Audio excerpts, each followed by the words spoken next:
Stephanie Isaacson was a 14-year-old teenager living with her parents in Las Vegas, Nevada.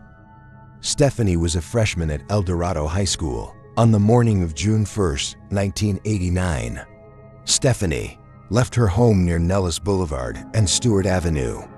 At around 6 a.m. to walk to her school.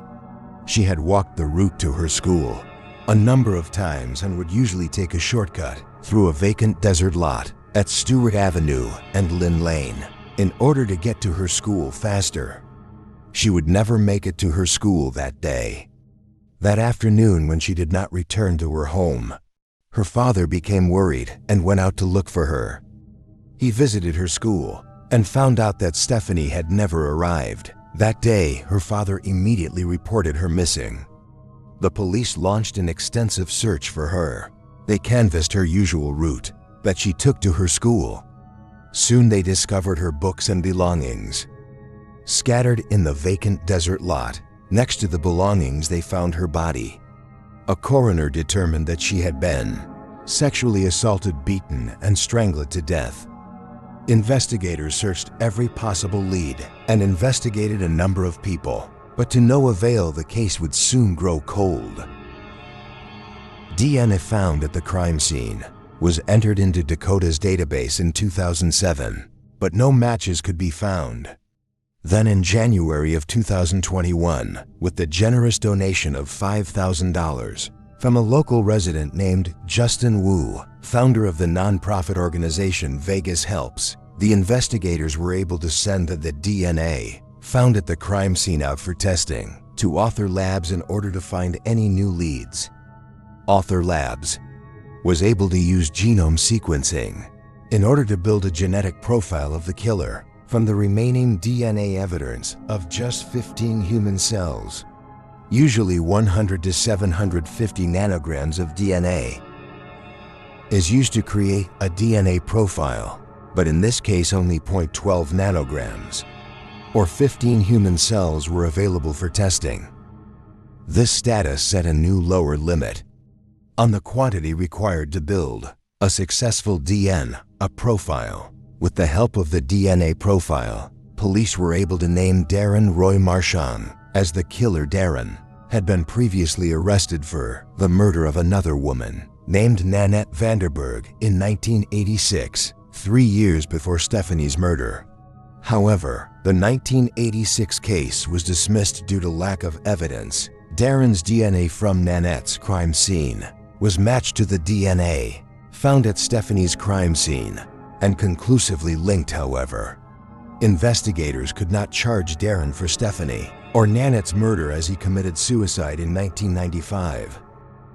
Though no trial could be had, the case was finally solved after 32 years.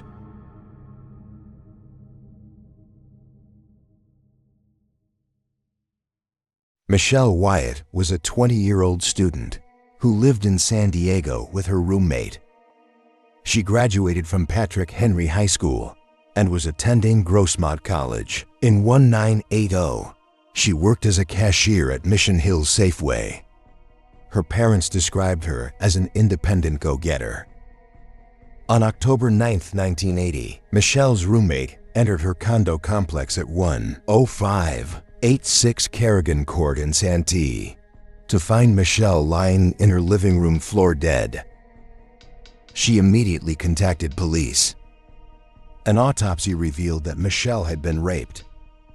She had also been strangled to death with a telephone cord. The contents of her purse were scattered around, but nothing seemed to have been taken, and police ruled out robbery as a motive. In the hours before Michelle's murder, her boyfriend had left her apartment in the early morning around 1 a.m. and locked the door behind him. Time later, neighbors heard screams coming from Michelle's apartment, but nobody called 911. Over the years, investigators would search every possible lead, but to no avail. 16 years later, about 90 potential suspects were screened and asked to provide DNA samples to compare against the DNA found at the crime scene. But nothing turned up then. In June of 2000, With the advancement in DNA technology, evidence collected from the crime scene was sent in for re-examination. Soon testing revealed that there were two separate DNA profiles. At the crime scene, one of the DNA profiles belonged to Michelle's boyfriend, but the other was from an unknown male suspect. Michelle's boyfriend has been eliminated as a suspect. The unknown male suspect's DNA was entered into the Combined DNA Index system, also known as CODIS, but no matches turned up. In March of 2020, investigators ran the DNA through familial DNA search, but again did not find any matches. Then in September 2020, San Diego County Sheriff Homicide Unit's Cold Case Team used investigative genetic genealogy to find a lead. After 9 months of investigation, with the help of the FBI and other law enforcement agencies, detectives identified John Patrick Hogan as a potential suspect. John had moved to Santee in the 1970s and was 18 years old at the time of Michelle's murder. He studied at Santan High School and lived about a mile away from Michelle. He had friends who lived in the same apartment complex as Michelle, and he was known to visit that complex frequently.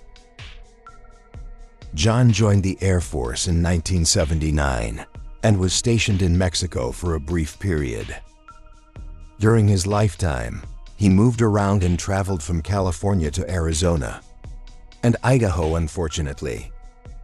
John could not be charged, as he died of a drug overdose in 2004 at the age of 42. John is not considered a suspect in any other case so far, but investigators have shared their familial DNA findings with the police and the places that John has lived over the years, in hopes that they may solve other cold cases. Leslie McCray was a 17-year-old student living in an apartment with her boyfriend on St. John's Avenue in Jacksonville, Florida. Leslie was studying at the University of North Florida and dreamed of becoming a model. On Christmas Eve of 1985 around 3 a.m., Leslie's boyfriend woke up to find a man with short, brown hair kneeling by his bed. The man was holding a knife in his hand and tied Leslie's boyfriend's hands and feet using neckties. He then tied Leslie up and took her with him, against her will, out of the apartment through the back door, leaving Leslie's boyfriend tied up in the bedroom. Her boyfriend eventually freed himself and called police at 6 a.m. Unfortunately, a few hours later, Leslie's nude body would be found by a passerby along Old Middleburg Road, near Interstate 295, 5 miles from her apartment. She had been sexually assaulted, beaten and stabbed multiple times in her head, chest and neck.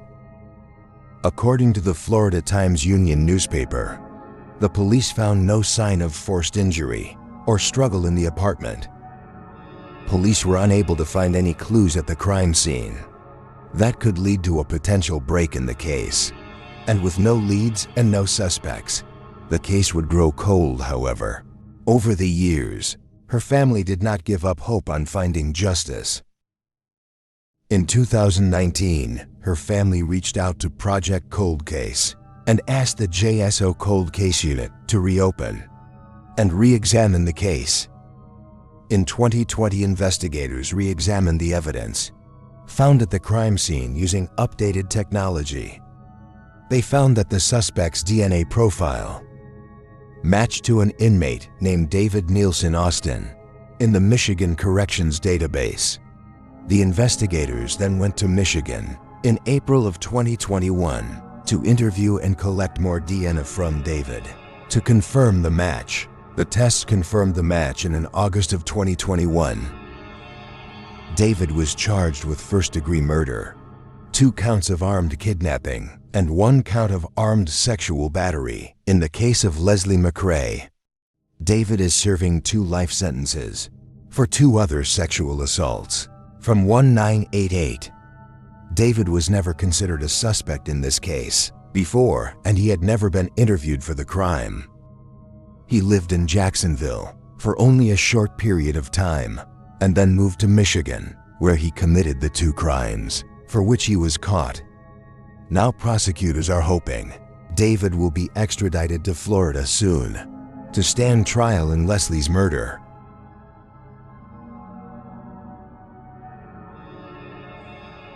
Patricia Kalitzke and Lloyd Wayne Bogle were a teenage couple who lived in Great Falls, Montana in 1956. Patricia was a 16-year-old studying at Great Falls High School. Lloyd was an 18-year-old airman from Waco, Texas, who had been recently stationed to Malmstrom Air Force Base.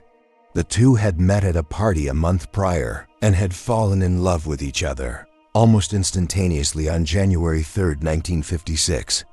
Three young boys were hiking along the Sun River near Wadsworth Park in Great Falls, Montana, when they stumbled upon the body of a young man lying next to a car. They immediately notified the police. The young man was soon identified as Lord Duane Bogle. He had been shot in the head, and his hands were tied behind his back. With his own belt, his car ignition was on. With the handbrake pulled up and its headlights still lit, nothing appeared to be stolen, as all of his belongings and money were still in the car. The police would soon learn that his girlfriend, Patricia, had been with him the previous night, and she also had not returned home. She was reported missing, fearing the worst. The police launched an extensive search. The next day, on January 4, 1956, Patricia's body would be found by a county road worker on Vineyard Road north of Great Falls. Her body was found about 8 miles from where her boyfriend, Lloyd's body, had been found. She had also been shot in the head. It is unclear if the police believed Patricia to have been sexually assaulted. She was found fully clothed. The police did not believe robbery was the motive, as all of her valuables, including her money and an expensive camera, were found inside of Lloyd's car. There were very few to almost no clues for investigators to follow. And while police investigated about 35 people over the years, including the famous gangster James Joseph Whitey Bulger, all of them were eventually cleared, and the case grew cold. In 2001, investigators sent a microscopic slide of the vaginal swab taken from Patricia's body to the Montana State Crime Lab for analysis. The lab found sperm cells which did not belong to Lloyd, suggesting that Patricia had been raped. In 2019, the Cascade County investigators sent the DNA sample found on Patricia's body in for additional testing to biotechnology. When they uploaded the DNA sample to the genealogy database, they found a potential familial connection. Soon, investigators were able to narrow down the family tree to an individual suspect named Kenneth Gold, a man born and raised in Great Falls, Montana. However, as Kenneth died in 2007 and was cremated, the investigators had to reach out to his surviving children to ask for a DNA sample in order to confirm the match. It was found that Kenneth lived with his family just 1 mile away from where Patricia lived. Kenneth did not have a criminal record and was a horse trainer who was known to ride throughout the area. Kenneth was married at the time and would have been 29 when the couple was murdered. After the murder, Kenneth would sell his property and move to Missouri. In 1967, Kenneth was never interviewed in the couple's murder, and investigators could not find any connection between him and his victims. Both Lloyd and Patricia's immediate family were already deceased, but the surviving relatives were relieved to have some closure. The case was solved after 65 years.